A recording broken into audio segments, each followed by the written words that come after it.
Imagine holding the most exquisitely crafted miniature garments in your hands. Golden crowns, delicate silk clothing, a perfectly scaled silver flute. Now imagine having absolutely nowhere to put them. On the holy day of Narasimha Chhatradashi, this was the exact dilemma facing a devoted monk named Gokal Bhatt. His altar didn't hold statues shaped like men or gods.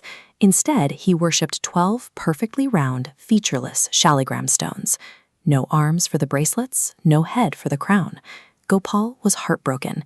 He desperately wanted to dress his lord as Shyam Sundar, the beautiful flute-playing form of Krishna, but the physical reality of these smooth stones made that impossible. Yet by dawn the very next morning, one of those solid, smooth stones inexplicably transforms into a highly detailed 12-inch, elegantly curved deity. To understand how a physical impossibility like this occurs, we have to travel back decades to investigate a single question Gopal asked as a young boy. Our story starts far to the south, in the ancient temple city of Shri Rangam. Here, every breath of the city seemed to carry the rhythm of devotion, creating the environment where a young Gopal Bhatt began his journey. Raised in a scholarly family, Gopal spent his childhood absorbing these ancient texts. The more he studied, the more a burning curiosity grew inside him about the true nature of the divine. That curiosity reached its peak when the great saint Sri Chaitanya Mahaprabhu visited his family's home. Gopal finally asked the question that had been driving his studies: does God actually come to meet his devotees? Mahaprabhu gave him a specific prophetic instruction. He told the boy to stay and serve his parents to the end of their lives. Only when the time was right, the sacred northern land of Vrindavan would call for him. This prophecy acted as a countdown, a promise that a lifetime of absolute, focused devotion would eventually force a physical meeting with the divine. Decades passed. Gopal fulfilled his duty to his parents, then walked hundreds of miles north to the bustling pilgrimage centers of Vrindavan. There, he took his place among the most revered scholars and ascetics of his time.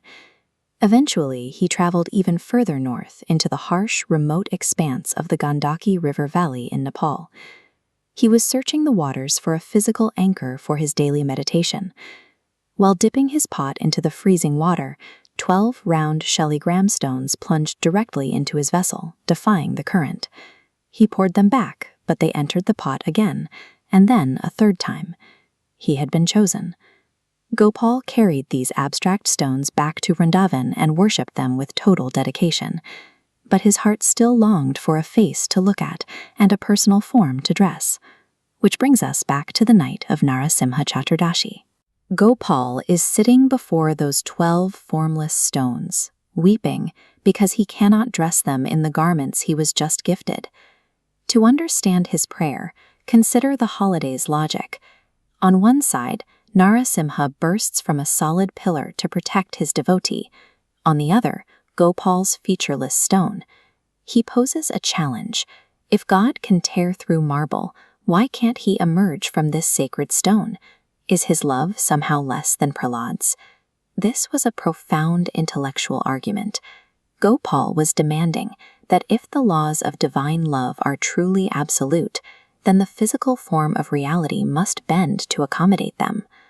The sun rises on the morning of Vaishakha Purnima. Gopal Bhatt approaches his altar to wake his deities, expecting to uncover the same 12 round stones he had put to rest the night before. A moment of wonder. Instead, he pulls back the cloth to find that his primary stone has physically morphed.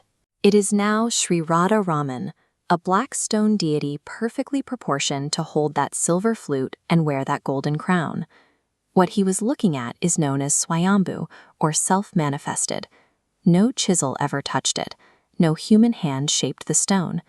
The hard, igneous rock had been carved entirely by the sheer force of a devotee's longing.